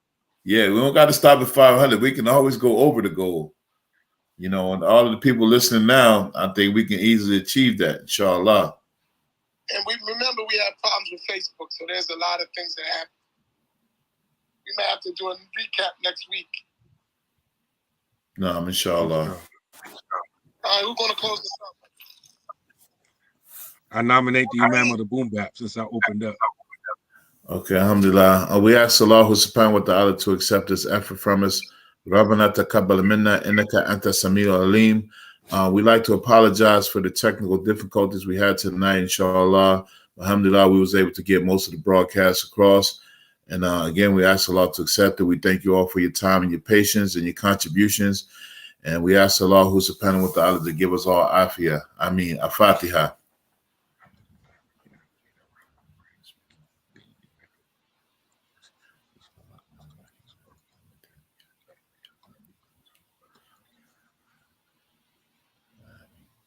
سبحانك اللهم وبحمدك أشهد أن لا إله إلا أنت أستغفرك وأتوب إليك والسلام عليكم ورحمة الله وبركاته.